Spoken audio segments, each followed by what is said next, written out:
Om Bhadram Karneभिः शृणुयाम देवाः भद्रं पश्येमाक्षभिर्यजत्राः स्थिरैरङ्गैस्तुष्टुवागुंसस्तनूभिः व्यशेम देवहितं यदायुः Om Shanti Shanti Shanti.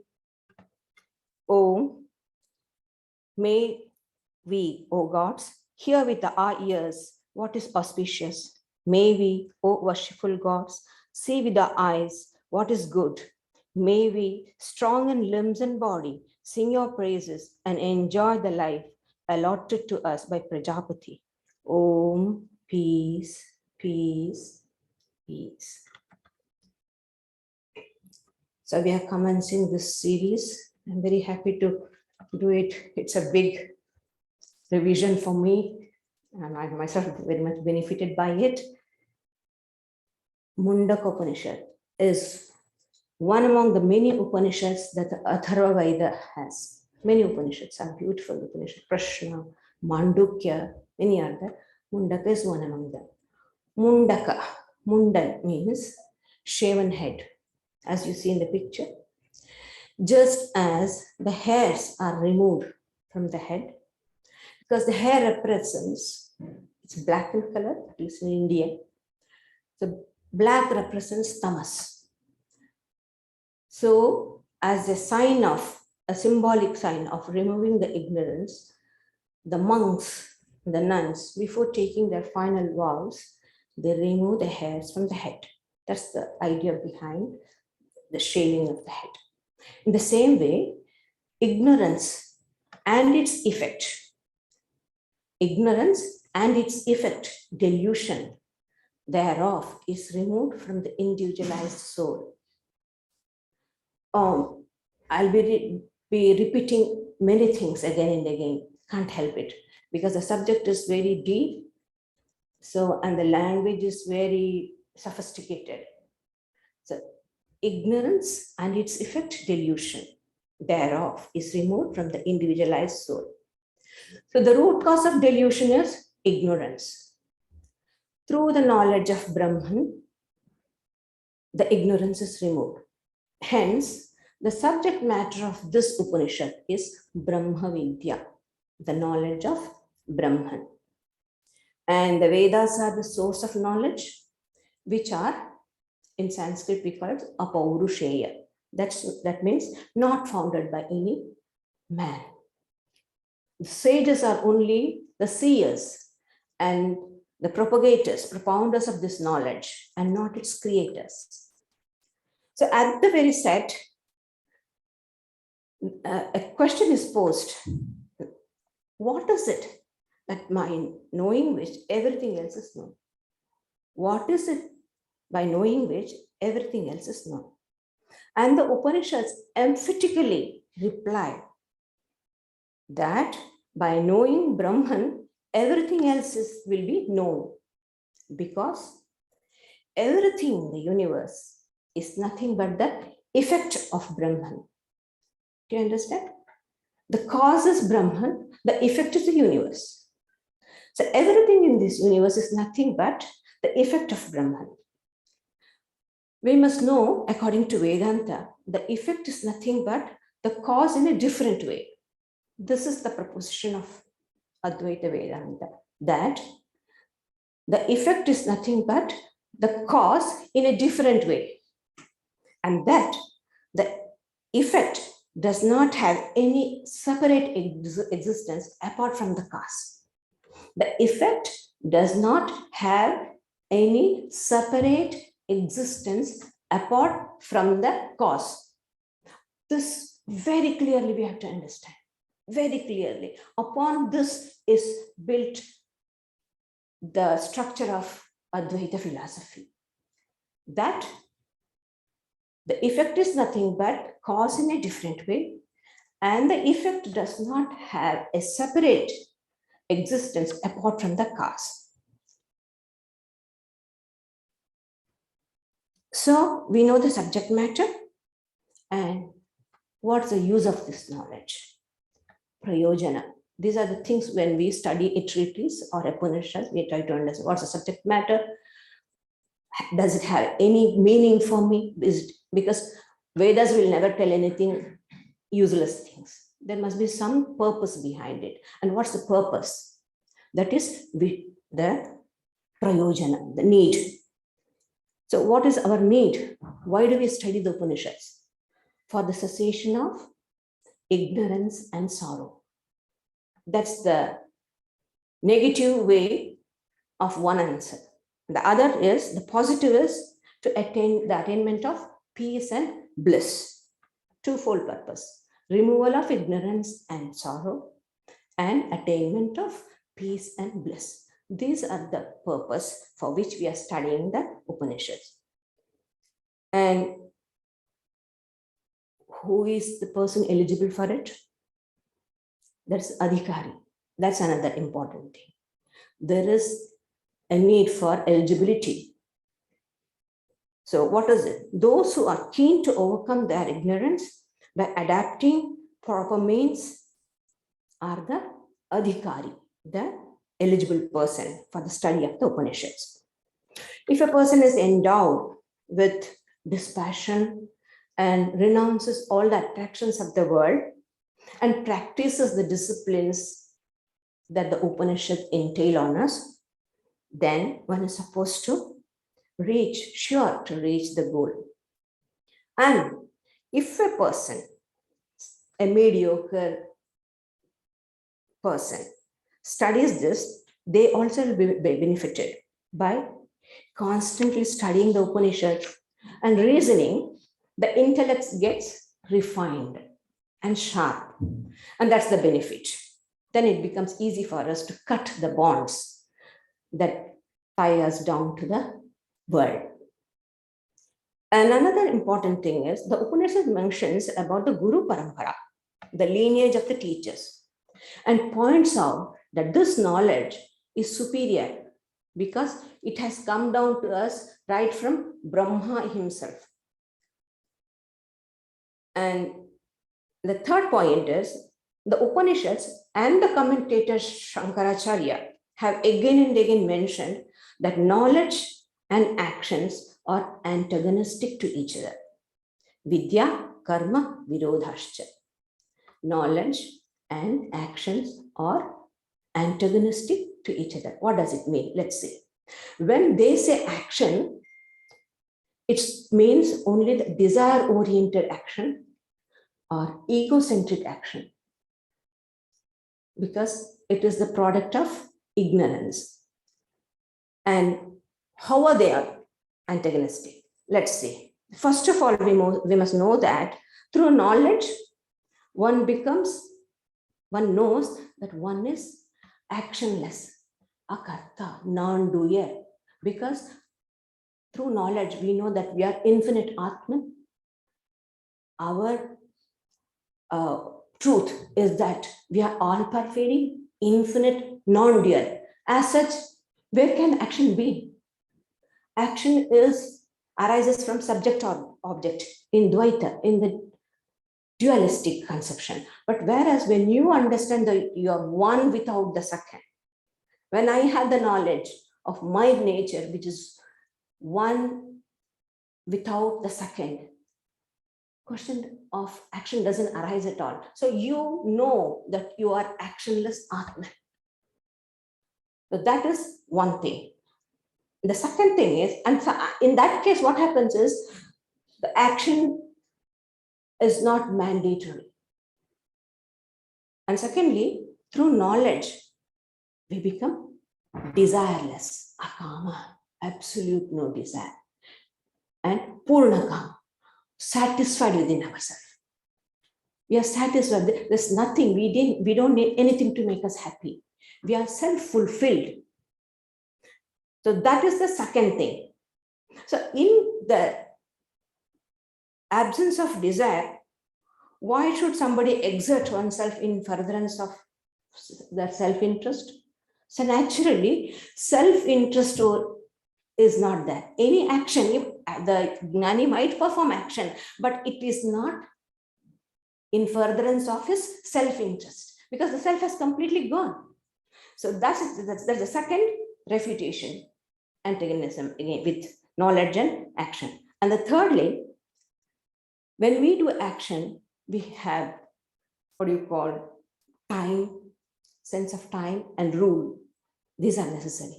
But whereas knowledge, in knowledge, there is nothing. You're always, not that you are at a specific time, you are an Atman and then you are something else. No. When you know that you're an Atman, you're always Atman. That knowledge always is there with you. So that is why the scripture says, and I repeat it again and again, that action, by action, Shankaracharya means performance of the scriptural rituals prompted by desire, and even secular actions prompted by ego and desire. These are the only thing which are against. Apart from that, supposing a person does an action, and it takes a big ritual. Okay, let's take it from the point of sacredness only. Sacred and secular, both are ignorance.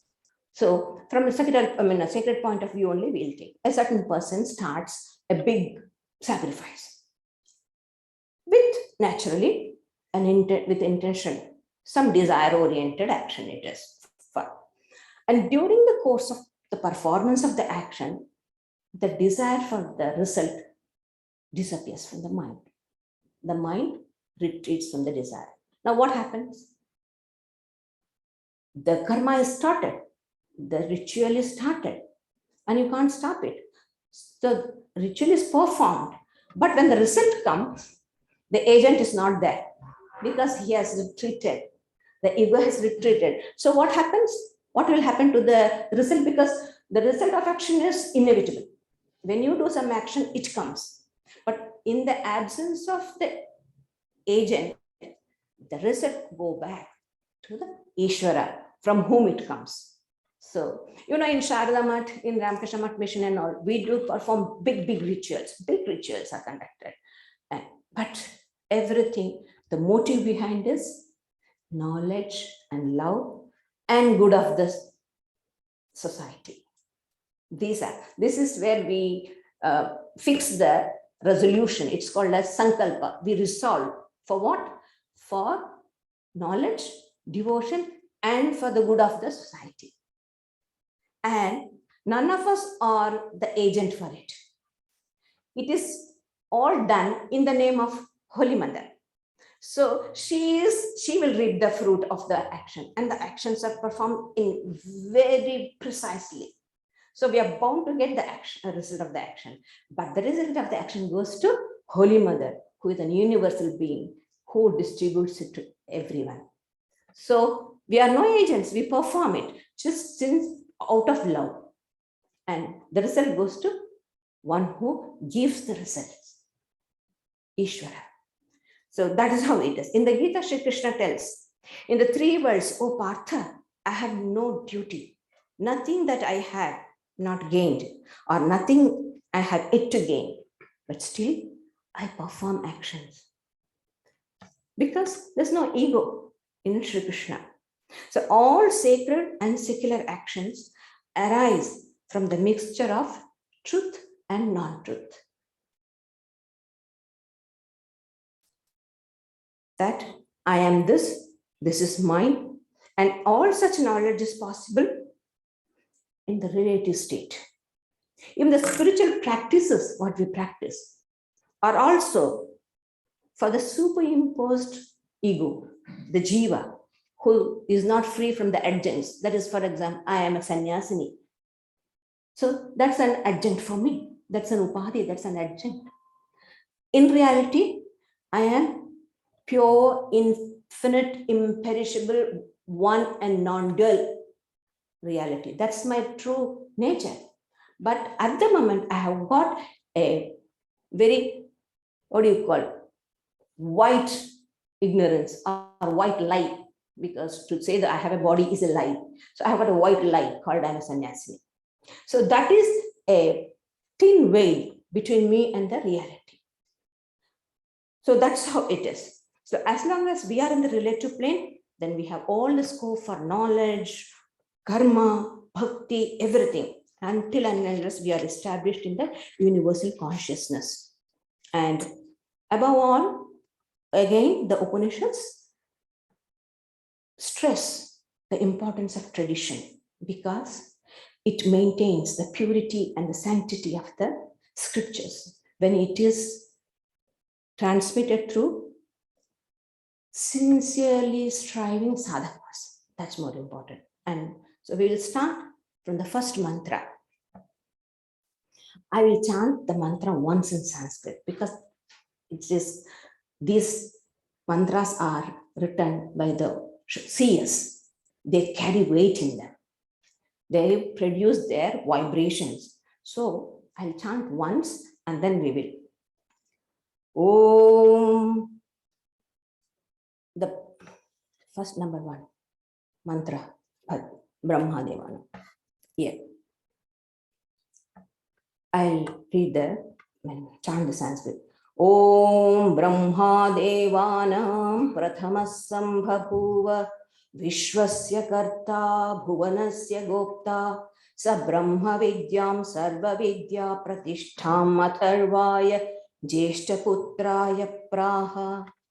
Om Brahma, the maker of the universe and the preserver of the world, was the first among the Devas.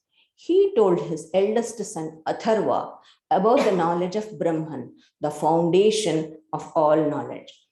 So Brahma, I told you, this knowledge has come straight from Brahma himself. That's the superiority of the knowledge. Brahma is the first manifestation of the unconditioned Brahman. We know the all-pervading infinite Brahman, its first manifestation in space and time is Brahma. He is the world soul, the first created, even before other gods.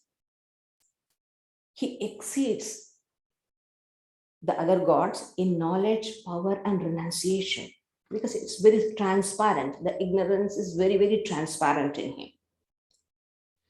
And he is first and important because his manifestation doesn't depend upon anything. I and you come to this universe as a result of our karma, but he doesn't come in that way.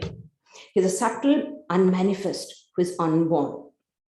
He is not controlled by karma, like we who have control. So Upanishads, these Upanishads are extolling Brahma and the knowledge of Brahman so that to create an interest in us. That's the reason. Because in Hinduism, this is not the only one creation. It's in cycles. The creation, it comes out, it stays for some time and it gets back. So it's in a cyclic way. So in some creation, so Brahma's eldest son was Atharva. You can take it as a story, or the Upanishad is making a foundation for us to understand it, whatever it might be. So Brahma had a son and he gave this knowledge, which is the basis of all. That's the more important. Brahma Vidya Sarva Vidya Pratishtha, the basis of all knowledge. Why? Because for acquisition of any knowledge, whatever knowledge, the fundamental thing needed is consciousness, which is the intelligent principle, without which everything will come to a standstill. And what we call knowledge is only an assortment of modified knowledge. So this is the basis of all knowledge. Brahma Vidya is the basis of all knowledge. Because whether we know it or not, we possess that knowledge within us. And that comes in the form of light on our intellect. The intellect functions because of the light of the consciousness of the Atman. We have discussed this in the Katha Upanishad. So hence, consciousness is the fundamental thing in the whole of universe. And what next? The second mantra says, Atharvaneyam pravadeta brahma, atharvatam Purovacha Angire Brahma Vidyam Sa Bharadvajaya Satyavahaya Praha Bharadvajo Angirase Paravaram. The knowledge of Brahman, about which Brahma told Atharva in olden days, told Angir. That is, Atharva told it to Angir. Angir taught it to Satyavaha, who belongs to the Bharadwaja clan. And the latter taught him in succession to Angiras. So now we are dealing with particular teacher called as Angiras. He is giving us this knowledge of Brahman. So directly we are now in contact with Angirasa. This is the teacher whom we are dealing in this Upanishad. He is speaking to us through his disciple. So the lineage of the teacher is necessary, as I told you, for the protection of the purity of the knowledge. Because when knowledge is imparted by pure mind, the purity of the scripture is maintained. If interpreted by impure and undisciplined mind, then the truth gets distorted. So that's very essential. The sadhaka should be sincere and pure to impart this knowledge. That is why the teachers are very necessary, very important. We all belong to the teachers. There's a line of teachers. That's the pedigree we have. So that's more important. The third one, nothing much about this. Later on, we'll come into a bit serious thing. The third mantra, Shaunaka Havai Mahashalo Angirasam Vidivadupasanna Papracha Kasminu Bhagavo Vignate Sarvamidam Vignatam Bhavatiti.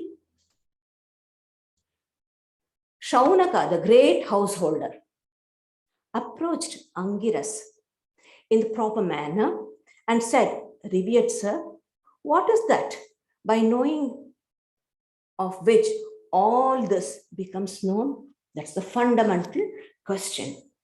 What is that? Knowing which everything else is known. Now, a few of the things we need to understand here. The adjective of the disciple called Shaunaka. Shaunaka is a disciple. And the adjective given with Mahashala, great householder, which conveys a lot of meaning. This great householder has performed all those are necessary in his station of life. As a grihastha, as a householder, what he has. This Panchamaha Yajna, the 5 great sacrifices. By progeny, you keep the line of the family. That's one. Then study of the scriptures. Through that, Rishi Yajna. The rishis have given the text scriptures for us. So by studying, we are doing this yajna, sacrifice of scriptural study. And Bhuta Yajna, looking after all the environment, animals, everything. So here comes the importance of climate change. What we do to protect this planet. So that's a great yajna. These all were given in India those days. They strictly followed it. Not molesting the nature, protecting it for the posterity. So this is another yajna. So like that, there are many 5 yajnas. So Deva Yajna for the gods offering. So he had performed all this. So that means rich, energetic, creative, active, given to studies, no overindulgence, everything moderate, and had always studied the scripture, which had enabled him to think, had made him to go beyond rituals. He had practiced all the rituals. That is, in the biblical language, we can say he had kept up the commandments very clearly, and which had given him the sufficient purity to inquire or to question the credentials of the rituals, the credentials of life itself. He could put existential questions because he had done all his karma in a disinterested manner, which had given him purity. That was so many things is implied by great householder. So the great household Shaunaka goes to him in a proper manner. The proper manner, the tradition, there's a particular way of going to the teacher, because this is Brahma Vidya, knowledge of Brahman, not any ordinary science. So the essential requirement for this knowledge is humility, ego reduction. So they take wood and go to the teacher, because teacher performs certain sacrifices, which wood is essential. So by taking, you are showing your humility, you're carrying it. And in the Bhagavad Gita, Sri Krishna says, Tadvidhi pranipatena pariprashnena sevaya. Know it, know that truth from the great people by pranipata, by prostrating and by questioning. You have to inquire, you have to put intelligent questions. Only then you can get the answers. And seva, humility. You have to leave all your preconceived ideas. If the cup is full, nothing can be poured in it. It will overflow. So empty yourself of all your preconceived ideas and open, keep yourself open for further light. That's very important. So pranipata means you bow down with all humility, thereby you become the receptacle for taking the knowledge. So that is meant by in the proper manner. He goes. And then the great question he asked, he said, Pariprashna. Gita in the Sri Krishna says, Pariprashnena. So what is the prashna? What is the question that Shaunaka asks him?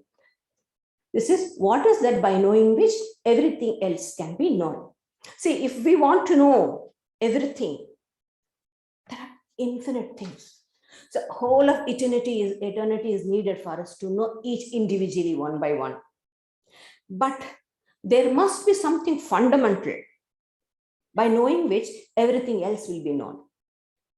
So the great householder Shaunaka must have had some inclination or inkling about it, or he must have some general idea that there is something by knowing which everything can be known. So if you go and know that particular thing, that's enough. How? Just by knowing gold, we can know all that which is made of gold. All that made of gold can be known by knowing gold. That is, the gold is the main material, Mula Upadan, the main material. The rest is name and form. It might be a bracelet, a necklace, a earring, or a hand ring, anything. But the main material is gold. In the Chandogya Upanishad, it says, Etha Saumya, Yekena Mritpindena, Sarvam Renmayam Vignatam Syat, Vacharambhanam Vikaro Nama Dheyam, Mrittikatvena Satyam. If you know the clay, you will know all that is made of clay, because the difference is only in the name and form, which have no existence of their own apart from the clay. The clay alone is real. Modification is just name and form. This the scriptures try in many ways to drive this idea into us. They give another example. The example of snake and rope. Apart from the snake existence, Upanishadic language is a little bit tough. Apart from the rope existence, the snake has no separate existence of its own. Hence, if we know the rope, we will know all other things that are imposed on the rope.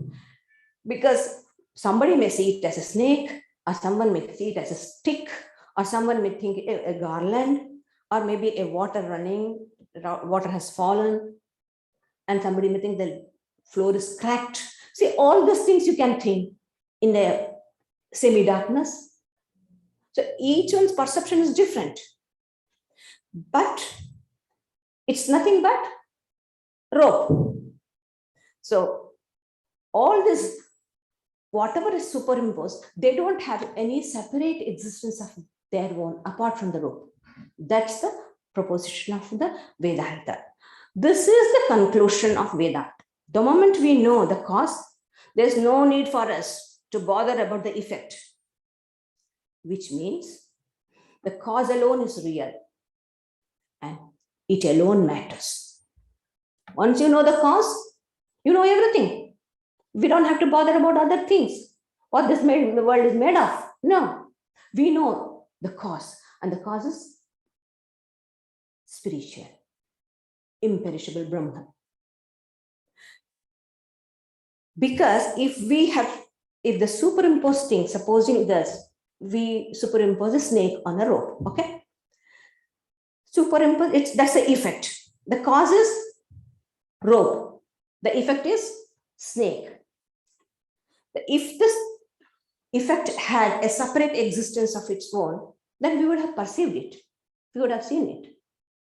But it doesn't. Right? If we remove the clay from the toy or the pot, does the pot remain? No. So if we remove the gold from the chain, does the chain remain? No. It doesn't have a separate existence of its own apart from the gold. In the same way, when we say the world is unreal, what does it mean? If we remove the material of any object or the substratum from the object, we cannot imagine it, its separate existence. They are unreal. The substratum is the ultimate cause that alone is real. Universe was existence alone. Nothing but exists. Sadaiva Saumya. That alone was existing before. So when we know Brahman, everything else is known. Brahman means the all-pervasive reality, the ultimate substratum, that which permeates the universe. We see the whole universe is permeated by space. The whole cosmos is just in the space. It's just suspended in the space. All the trillions and trillions of planets, those are far ahead. All those are where? In space. And where does space exist? In Brahman.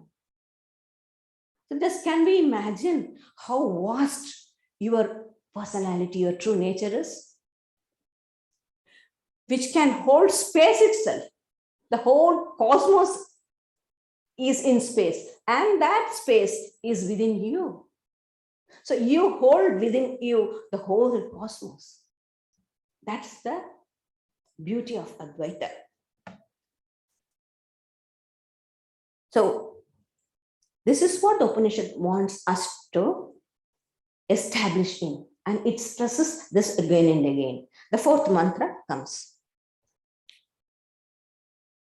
So he asked this question, what is it? By knowing which we can know everything. To that, tasmai saho vacha, dve vidye veditavye iti hasma yad brahma vido vadanti, parachaiva aparacha. To him, Angirasa said, two kinds of knowledge must be known. That is what the knowers of Brahman tell us. They are the higher knowledge and the lower knowledge. Just observe one thing, the humility of the teacher. He doesn't ascribe or monopolize the knowledge that I tell you, you have to know two knowledge. No. The knowers of Brahman tell us. So he's ascribing all the credit to the teacher. See, Vidya Dadati Vinayam. That is the result of true knowledge, humility. You don't ascribe everything to yourself. You don't monopolize the teaching, the knowledge. So instead of giving a direct reply, yes, by knowing this, you will know everything else. Instead of saying that, Angirasa is stating, we need to know two type of knowledge, the lower and the higher. Why? Why does he say? Because the knowledge will come gradually. The answer is given in a gradual way. That is why. You know, in philosophy, we always do this. We need to refute the opponent and then establish our conclusion. That's the way the philosophy goes. So that is why we need to know the lower knowledge and then the higher knowledge. So that's what he meant. The fifth mantra. And what are these? He says, Tatrapara Rigvedo Yajurveda Samavedo Atharvavedah Shiksha Kalpo Vyakaranam Niruktam Chando Jyotishamiti Athaparayaya Tadaksharam Adhigamyate. Of these two, the lower knowledge is Rigveda, Yajurveda, Samaveda, Atharvaveda. That means all the cardinal scriptures of the Hinduism, all the 4 Vedas on which the whole Vedanta or Sanatana Dharma stands. Look at the boldness of the rishis. They say even that Upanishads, these sacred texts are also inferior. And all the auxiliary texts which are needed for the study of the Vedas, the 6 systems are there, 6 subjects are there, like phonetics, rituals, grammar, etymology, meter, and astronomy. All these are needed in order to ascertain the proper meaning of the Vedas. These are all the knowledge in those bygone days. All these things, all those knowledge, whatever was there at that time, whatever people got, that is included in the lower knowledge. Because it deals with duality, subject-object relation. And it is within the empirical knowledge. It's a relative knowledge. That is why it is lower knowledge. Because it entails duality. Higher knowledge is that by which the imperishable Brahman is attained. If by lower knowledge we are not going to get rid of our ignorance, then why should we study them? What's the necessity? There is the necessity. The Upanishads doesn't ignore anything, doesn't brush aside. Everything has its value. Wherever, whenever it is needed, we need. See, for example, there's a text, Brahma Sutra. It's the second in the cardinal text. We have got Prasthanatrayas, the 3 fundamental scriptures of Hinduism. They are the Upanishads and Brahma Sutra and Bhagavad Gita. These are the 3. The Brahma Sutra is second in place. So it is logical interpretation of the Upanishads. If you want, in that, for the first sutra or the aphorism says, Athato Brahma Jignasa. Now starts the inquiry into Brahman. Now means what? Before inquiring, the aspirant has studied the Upanishads and all the text, the Vedas and Vedangas has studied well and has practiced meditation. Means the preparation is done. If not, how are you going to understand? How are you going to reason? How do you know the line of reasoning? For that, the intellect has to be trained. And that is the reason why we study Upanishads. Swamiji used to say, in the last day of his passing away, he was speaking to Swami Premananda Maharaj for a long time, for a couple of hours. They walked in the evening. In course of time and the conversation, Swamiji said, we should establish a Vedic college in Belur Math. Then Premananda asked, what is the purpose? What's the use of the studying the Vedas? Swamiji said, ignorance will be gone. There are texts in the world which tell the world is flat and the sun sets in the marshy pool. There are texts which says. So you can imagine the intellectual growth of such people. That is why to have clear understanding, clear reason. Reason is very, very important. Religion may mislead you, but reason will not. Somebody may come and tell me, fire is cold. But my intellect, my understanding is, no, fire is hot. So this capacity, One grows through reasoning. So reasoning at all cost, we have to hold on. And that comes through the study of the lower knowledge. And what's the higher knowledge? It's the immediate knowledge. You see, there's a beautiful punning of the word also. Akshara means letter. Akshara means letter. Akshara is also imperishable. So, Akshara, tad akshara madhigamyate means by overcoming the letter. That is, by transcending the letter, you come to the spirit of the scripture. The letter and the spirit, these are two things. The scriptures are word bulk. What's needed is the understanding of the spirit of the scripture. And that comes only when we put ourselves under the tutelage of a true teacher, a realized teacher, and an advanced soul. Swamiji says, religion is realization and not intellectual gymnastics. You see, the Hinduism is the only religion which even denies its scriptures. The importance it gives the truth is so high that even the scriptural knowledge is inferior. So you cannot confine the truth within the pages of the scripture. That's what is meant. To drive this idea firmly into our mind, the Vedas themselves have made this distinction. That's the uniqueness of the Vedanta. It does not confine reality to itself. Reality is so vast. How can you combine this book? Everything is within this book. How can you say that? That's the thing. Now, the sixth mantra. And what's the nature of that imperishable Brahman? The immediate knowledge, what it is, that is. Yat tadadreshyam agrahyam agotram avaranam achakshashotram tadapani padam nityam vibhum sarvagatam susukshmam tadavyayam yad bhutayonim paripashyanti dhiraha. By means of the higher knowledge, the wise behold everywhere Brahman, which otherwise cannot be seen or seized, which has no roots or attributes, no eyes or ears, no hands or feet, which is eternal and omnipresent, all-pervading and extremely subtle, which is imperishable and the source of all beings. The sixth mantra is quite a big, let's say.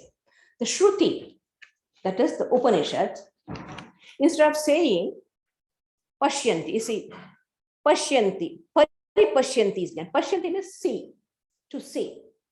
Paripashyanti means Parisamantat Sarvatra, at all times, at all places.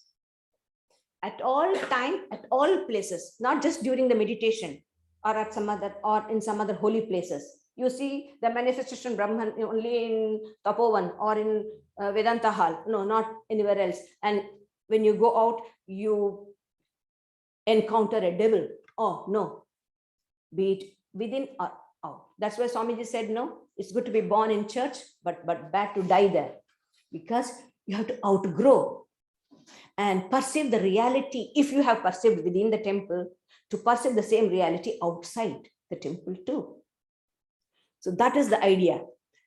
So it's not in one place or at one particular time. At all place, at all time. That's the meaning of the word paripashyanti. What? How? They see this imperishable Brahman, which is the source of all creation.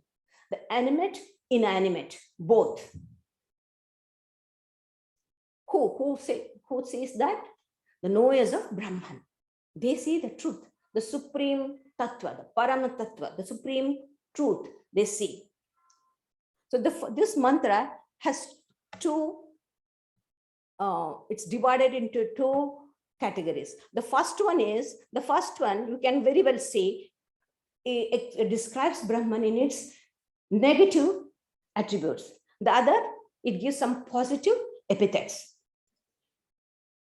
Adrishyam, invisible. It cannot be seen. It's invisible. Means it doesn't come into the purview of any of our senses, jnanendriyas. Last time we read in the Upanishad, isn't it? The whole chart, you remember? The unmanifest, then the manifest, then everything comes, and then the 10 sense organs, 5 organs of perception and 5 organs of action. So it doesn't come into eyes. It cannot be seen by eyes, heard by ears, smelled by nose, tasted by tongue, nothing. So none of it doesn't come within the purview of your organs of perception. That's meant by invisible, cannot be seen or heard. And then maybe we cannot see, but we can grasp it. We can catch Brahman. No. Agrahyam. Even the organs of actions, not only organs of action, even the mind cannot grasp it. Even through mind, you cannot imagine and catch it. It doesn't come within the purview of the mind and the organs of actions. So, invisible, agrahyam, cannot be seized. And then, which has no roots, no cause, causeless cause, ultimate cause. So everything in this universe is a cause and effect chase. There is a seed, out of the seed the tree comes, and the tree gives back the seeds, and from that another tree. So cause and effect, it's a chain of cause and effect, it goes. So which is the ultimate cause? So the buddhi functions only within this purview of cause and effect. Where there is no cause and effect, it gets stifled, it just gets stupefied. Can't understand. So reality transcends the reason. It might not contradict, but it transcends reason. So it has no roots, causeless cause. And avarnam, attributeless. All the objects in the world has some attributes. It is through attributes we recognize something: black, white, red, short, long, thick, everything for the objective world. So with the intellect and mind and senses, only objective reality can be found. Any reality which is beyond the attributes, it cannot. That is why avarnam.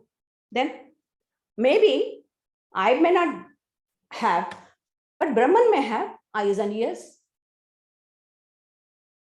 So here, they are not talking about the personal God. God has better ears, we know it. As a personal God, Saguna Brahma, whom we worship as Lord Vishnu, Shiva, Krishna, Ramakrishna, they may. But here we are talking about the reality which is behind Ramakrishna and behind me. The reality which is behind Ramakrishna and me are one and the same. So it is that reality we are trying to study here. It's nirguna, impersonal, attributeless Brahman we are studying. That is why it says, so it does not have any hands and feet or ears and things. So it also doesn't, God also doesn't have form, name and form. But that the positive epithets are given.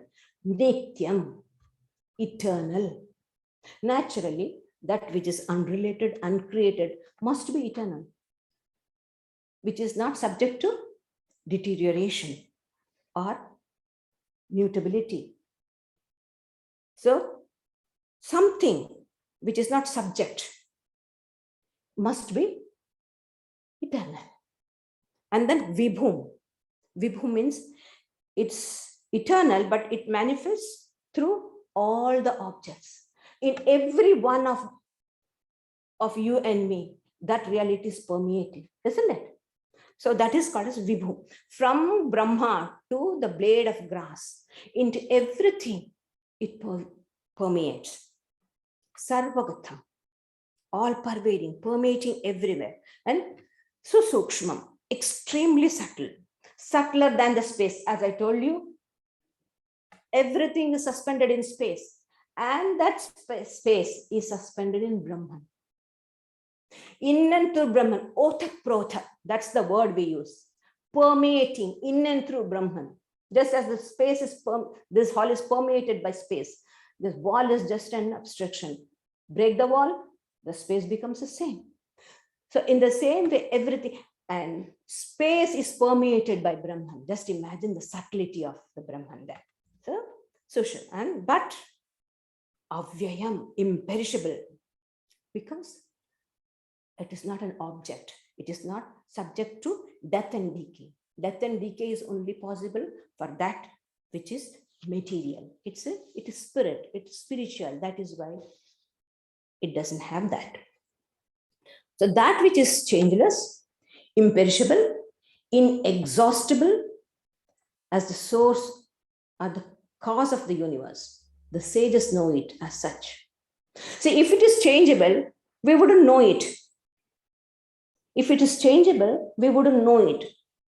For example, if you know the milk, you wouldn't know the yogurt. Can you imagine? Can you understand this? If I know the milk, I wouldn't know the yogurt, because yogurt is a complete transformation of the milk. There's no similarity between yogurt and milk. There, the transformation is real. In the Advaita Vedanta, there are two types of theories. One is called as Parinamavada, the real transformation. So this example, remember this, the example of milk and yogurt is the real transformation. That is, Brahman has completely become the universe. The transformation is real. That means Brahman is possessed of ignorance, jealousy, all the limitations an individual and the universe has. It must be then, because the yogurt is completely transformed. The milk is completely transformed into yogurt. The transformation is real. The other is apparent transformation. That is the rope and the snake example. Here, the example is rope and the snake. That's the example. Just as a snake is superimposed on the rope, in the same way, a universe with all its diversity is superimposed on the substratum called the imperishable Brahman. The universe, this cruel, atrocious universe, what we see, is nothing but Brahman. It's superimposed on Brahman. So the truth is apparently transformed, not the real transformation, into the universe without making any impact on the truth. See, this is Vedanta. This is pure philosophy. We need to remember the sentence properly. The transformation into the universe without making any impact or on the substratum or the adhisthana. This is known as the Vivartavad. Then, if that is the proposition, then we don't have to know many things. Then we don't have to know many, because many are only imagined on the one and non-dual reality called Brahman. And the imagined one don't have any separate existence apart from the reality. In the Gita, Shri Krishna says, Yad jnatva neha bhoyonyat jnatavyam avashishyate. Knowing which, nothing else remains to be known. You know this, that's it. You become all-knowing, because everything is but an effect of the cause. Look, we are intoxicated with the imagined, kalpita universe. Imagined, kalpita means imagined, superimposed things. And these very things, in the eyes of the knower of Brahman, culminates in Sat, pure existence, pure consciousness. Suppose one knows the truth. We know the truth, Sat, the pure existence, which is the source of everything, the ultimate cause, the substratum. Then, does all those things which are superimposed on it, all that, just go into pieces, shattered into pieces? Does it? We superimpose so many things on the reality. When you know the reality, does all those things which are superimposed on it get shattered? No, not exactly. The scriptures don't say that. When we know everything in this universe is just an apparent transformation of the truth, then we know the things as they are, yathartha. How beautifully Holy Mother says.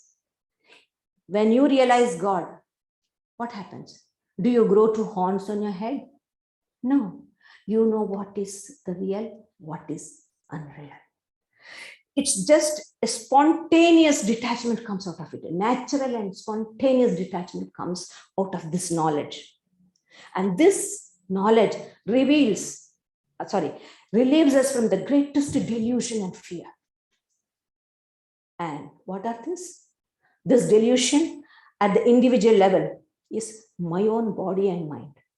My own body and mind is a delusion on the reality. This delusion is superimposed on the reality, the pure Sat, the Atman. And at the collective level, at the cosmic level, it is this world, this cosmos, superimposed on the one and non-dual Brahman. This knowledge brings tremendous strength and fearlessness. When Janaka, the king Janaka, realized this truth, his teacher says, "Oh Janaka, verily you have realized, attained fearlessness." So this is the great result, good of this knowledge. When we know this truth, we become fearless. Abhayam. Abhayam is the epithet given to God in the Upanishads. That's the only scripture, Swamiji says, where God is called as Abhayam, fearless. Everything will come back. All that you superimposed, when you realize, it comes back. But you will know this distinction. Remember in Swamiji's life, when Swamiji was walking, when traveling the northwestern India, the hot climate, every day he used to walk 25 kilometers as a Pravrajika sannyasi. At that time, he used to see beautiful lakes, water, wonderful, and he was like, how beautiful, how cooling, how soothing it's for the eyes. And people said that is a desert. How strange. One day he felt thirsty, so he went to one of the pools, gone, disappeared. He was shocked and he felt ashamed because he thought always himself to be very intelligent. And to that intelligent person also, the nature could fool him. All these days he was seeing the mirage, the beautiful lakes and the trees, everything. And he really felt ashamed. Goodness, I have studied this all my childhood and yet I got fooled. See how alluring it could be. And then he started walking and straight came all the mirage. Again, it came back. But this time he knew. See, this fine distinction between this real and the unreal, that is the result of the knowledge. Until and under, our viveka is shaky. The seventh, the last mantra. I hope I have some time. I want to finish it off this. It's a beautiful mantra. So some familiar illustrations are given in order to explain the Brahman, the source of all knowledge.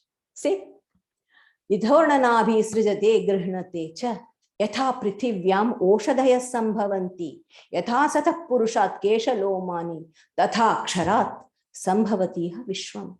As a spider sends forth and draws in its thread, as plants grow on the earth, as hairs grow on the head of the body of a living man, so does everything in the universe arise from the imperishable. So as the spider example is given to show, the spider projects and withdraws the web. So the web has come out of itself. The spider does not rely on any other material outside itself. Rather, you can say the web is a modified form of spider because it is bringing out its own substance and spinning the web.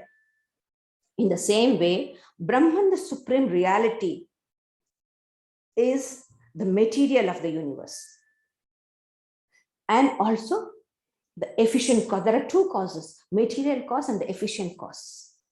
These two causes form together the universe. So Brahman is the material cause of the universe. It's not like a potter sitting with a clay of mud and the wheel and everything. No, nothing is needed. From out of himself, it projects and withdraws. So Brahman projects him out of itself, this whole variegated universe, and withdraws. So we might think the spider spins its web because to catch the prey. It has self-gratification. It wants to catch its victim. So does Brahman project this universe and put myself and you into this samsara and make us suffer? Is that the reason why Brahman has projected this universe? So that question might arise. For that, to refute that, the earth and the plant, the herbs. You see, the Upanishad sages are so clever, so intelligent. They have not used trees. Trees are long living. Herbs, oshadhi, means that which gives one's fruit and gets destroyed. By that, they are trying to impress on us the unreality or the insubstantiality of the universe, anityata. So the spider analogy might leave us to think that God has some ulterior motive behind creating this universe. For that, this example is given. Earth, with no purpose, it is yielding everything to us. It has no ulterior motive behind it. It just grows all the cons and it is sustaining us. Has anything, does it get anything? A tree grows mango and we pick and pick and pick at the cost of the tree. We are ready to injure the tree in order to get the fruit. But the tree gives of its own. There's no purpose behind it. So there is no ulterior purpose behind the creation. And the third thing is, then the second example will lead us is God or the Brahman dull without feeling like earth. Earth doesn't have any feeling or anything. It's an inert thing. Is that so? To refute that, the third example is given. So hairs growing on the body of a living man. As long as we are alive, the hairs grow on the head, on the body. Kesha means hair. Loma means hair other than head. In any part of the body is called as loma. Sanskrit is a very rich language. Hair is not the only one. They have no dearth for words of God. So Kesha, Loma. Kesha means hair. Loma means hairs growing on any other part of the body. So all these are grown only in a living person, not a dead person. So, and what are they? They are inert. I cut the hair, nothing. The hair doesn't have any pain. So in an inert earth, living trees, living plants come. In a living man, no feeling is there for that. An inert hair grows. Hairs are inert. You cut it, they don't feel pain. So this is where do you put the demarcation and say that this is conscious, this is matter, this is spirit? Where do you? So that's the idea. Satyanrita, as he said, the truth and untruth are mixed together. Matter and consciousness are so together that you cannot put a demarcation and say this is this, this is that. So Brahman, the supreme reality, out of this, the world is projected. And the world remains like how the corns and plants and herbs are resting on the tree. This world rests in Brahman. That's the idea. So it is the support. Brahman is projecting the universe. It is supporting and it absorbs back into itself. There's no purpose in the creation. Though this earth is inert, we see the herbs and plants thriving. Seeing this material inert universe, the doubt may arise in us that Brahman also must be inert. To refute this, there's the hair growing on the living man. So Brahmanas, the very life, light, and love, it manifests itself as life, light, and love. With this, we'll finish the first talk. Then there are a few more mantras which has a lot of philosophical discussions. So we'll continue it in the next class, the next talk.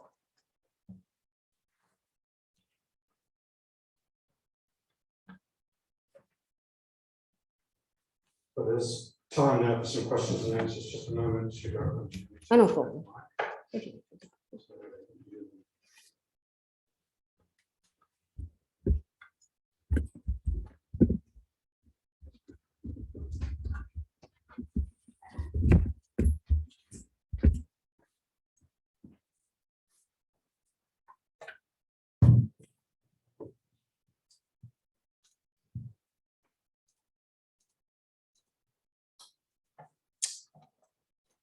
So yes, there's some time now for questions and answers, discussion. I just a comment, I guess, that it's just amazing that the Upanishads themselves were formalized, what, 2,500 years ago, but the ideas they contained in them were developed well before that. And I'm thinking that the ancient past is the future, because a lot of the world has not caught up with these teachings even now. Yeah. Of course, scientists are gradually creeping towards it, beginning to understand more and more, but they're still afraid to make that jump from hard science to what they regard as religion, spirituality. It's still not hardcore enough for them, but they're getting there. So that's what I'm thinking. The ancient past is actually the future. Certainly. The future of humanity's understanding and thinking. Yeah, the Upanishads sages were quite ahead of that. Not only their times, our times too.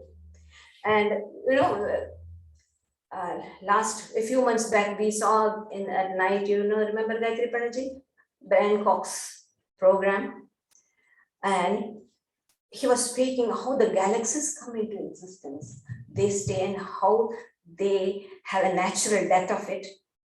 Everything he was speaking, it was of course from science. At that moment, I could understand what he was telling. Now you ask me, because I'm not a science student, no. So I may not be articulating it in a proper way as how he said.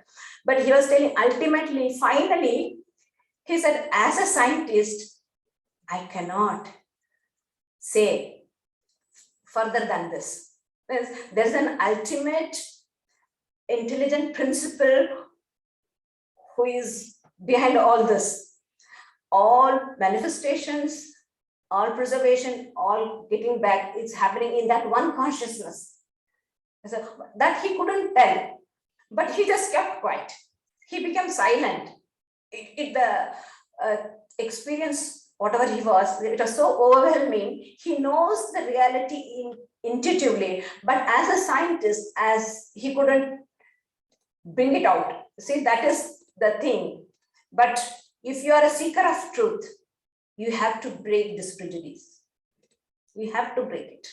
Until and unless we break it and come out of this prison wall of space and time, we will not understand reality. And if truth is what is our purpose, our need, then why should we be afraid of it? The sages were not afraid. That's why they could go to that heights and realize it. So you need a lot of strength and courage to accept it. By the way, those who have joined us via Zoom, I've just released the security settings. So if you want to ask a question, we can hear you now.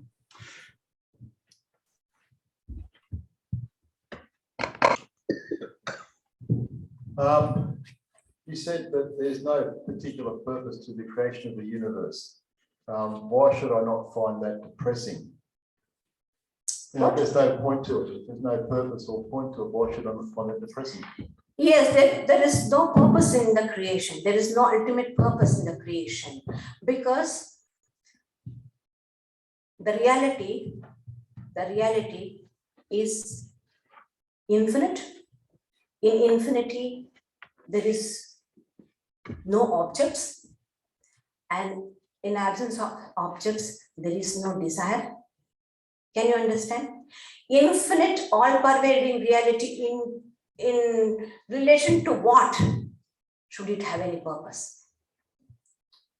So it's just in the language of a devotee, we call it Leela, play, just play. Like, have you seen the kids playing with their own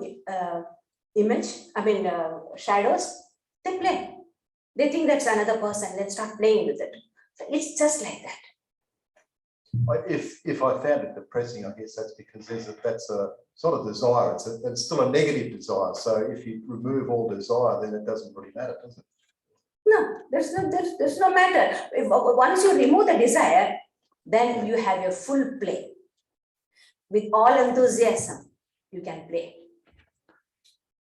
That's the beauty.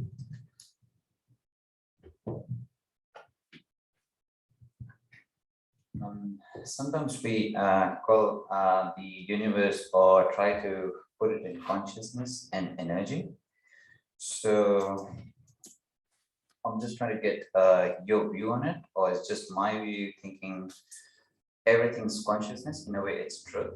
And then our attribution is energy, or the play of energy into matter and different attributes, the lower level side of it. So the next thing which I'm trying to get to is when you look at the Vedas, so the lower level of Vedas, when they said low and high. So when you get into the low side of it, the reasoning gets, or you understand energy better, that leads to the understanding of higher or Brahman side, which is the consciousness. That's the purpose of the study of the lower knowledge. Lower knowledge. That's the purpose of. See, for example, I'll tell you in a better way. See, in our monastery, a certain monk was called by his friend, school days friend or whatever it is. They came to meet him. So the person was a big scientist or some big person. He came to see his friend in Belur Math. And then he was very happy to meet him. And afterwards, after some time, he said, well, what did you gain by wearing this girva and renouncing all this world? What have you gained? What's that which is persisting you, is giving strength for you to live this life? Look, I have studied, I'm a scientist, I have these discoveries, I know this world, I can better understand, I have a purpose in my life. And what's all meant by your spiritual ideas? You see? So the Swami was talking to him, and outside was the garden, and the gardener was cleaning the garden, was working. So the Swami said, oh, just a minute. Can you describe or explain your scientific knowledge to this gardener? And he said, oh, how can I? He doesn't have even the basics. Well, if he has some basics, I could attempt to do something. But I certainly can do it, provided I can train him into the basics of science, how to understand science, how to reason. Then I think I will be able to teach him my, what science of physics is it? What physics is it now? Nuclear physics or whatever it is. Oh, I can teach, but I need to train. The Swami said, so is with you. You have to learn. You have to train your intellect in seeing things in a different way as I see. Once you see that, I'll be able to explain to you what I am perceiving, what is giving me strength to follow this life. So, it's all the training what we give to them. All this education, be it secular or sacred, all this, even scientific education is very, very necessary so that our intellects will become clear and be trained into seeing things deeper. So that's the purpose of knowledge. That's the purpose of, but through this knowledge, you will not realize the ultimate immutable. But what happens is when that reason and the intellect becomes so fine and subtle and deeper, provided along with that you have your ethical and moral life also, because the intellectual sharpening is not that. By purity of the intellect means also the discipline which you give to the mind in the Vedantic thoughts. Then a time comes where our intellect transcends. That there will be a thin covering which you can easily tear, or the reality will peep into that.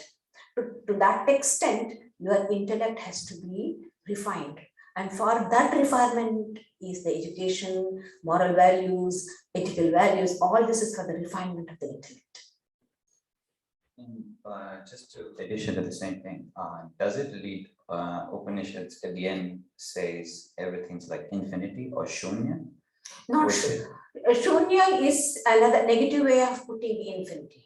Okay, no, I'm just trying to relate, Yes, not in yes, that sense, yes. but basically coming to shunya in At the the sense end, like it- zero, it- saying everything's zero or zero equals infinite.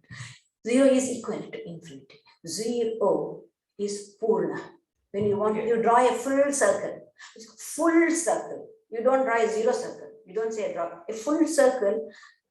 Your starting point and ending point meets, isn't it? In a circle. Then only fullness comes. So purnam is a positive way of saying. Putting the things in a positive way and a negative way. That's all. Thanks.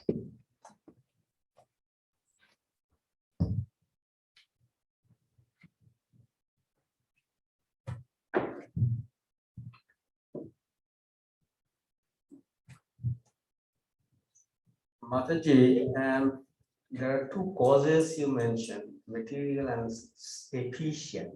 Efficient. Is that possible to give some use some alternative words for efficient? So in Sanskrit, we call material cause as upadan cause, upadan, materials, upadan. And the efficient cause, the nimitta karan. Nimitta karan. Instrumental cause, rather, you can say. Material cause and instrumental cause. That's, so for example, the potter who makes the pots. So in this, the main material is the clay. If there is no clay, nothing can be made. The clay is the thing. And other things which are needed, including himself, they form the instrumental. He is the instrument, he is the cause for manufacturing these pots and with all these things. So this is the instrumental cause and the material cause. These two, it's one and the same, efficient cause and instrumental cause. What about intelligent cause?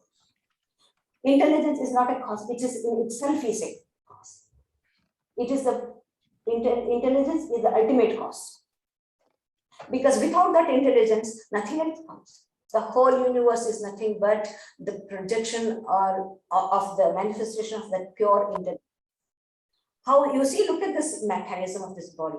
How in big operations, the other day, yesterday, I think so, we were discussing, isn't it? Friday. So the big operation Ajayapana Mataji had said everything. The doctor said we have done all that, and we don't know how the body itself will work it out. See, even the so-called dead and alive matter body, it also has intelligence behind. It knows to arrange itself and to survive. It tries its best with all the given conditions and tries to manipulate and survive.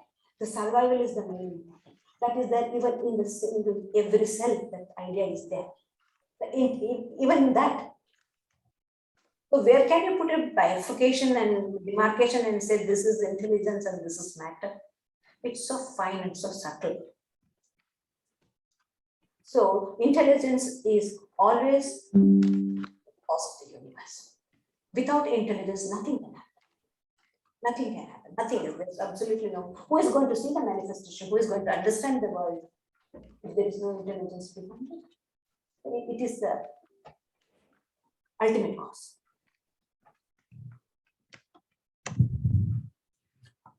Any more questions? Yes, Fred. Possibly just a matter of clarification. Just to check, did you say that Brahman can't be grasped by the mind? Yes, So, Brahman cannot be grasped by the mind. so what does grasp? What gives me the understanding of Brahman? When when you remove the mind, when the mind is completely obliterated, removed, with the death of the mind comes the knowledge. Okay, rather to be very, very because the mind is the hindrance between you and the reality. Because the mind's thinking about it. Thinking about it, and it gives its own pictures. It has its own perspective. It thinks things in its own perspective. That's the cup. Duality, duality is in the mind. Space is in the mind. Time is in the mind. Possession is in the mind. And this whole universe is nothing but the play of this. It is a peculiar framework.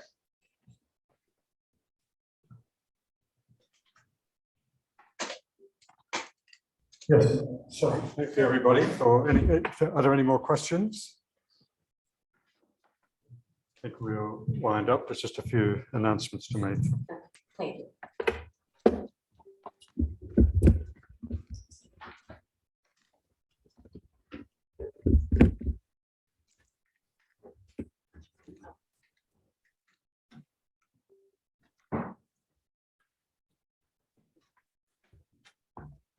So thanks everybody for coming either in person, those joining us via Zoom.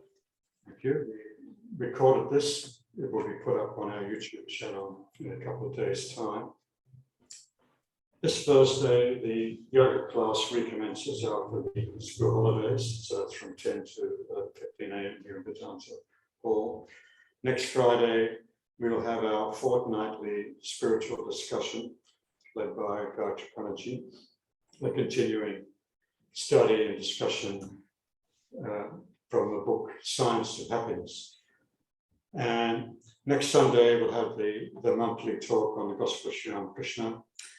And as we've been already announcing, those who have come today have seen the posters. On the 5th of June, we've got a very special event looking at the twilight years and the care of the older people. Some of us are approaching that time, and we'll have a very distinguished panel of speakers. It's an online event, so on the posters here, and through those of you, I think just about all of you here get our emails, so you'll see there you need to register for it, and it's all being organised with by Dr. Ashit Maitra, who's the leading person of organising this. So we will keep announcing about that.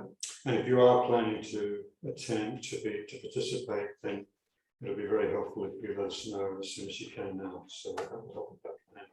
We've got the donation plate there, the donation box up there.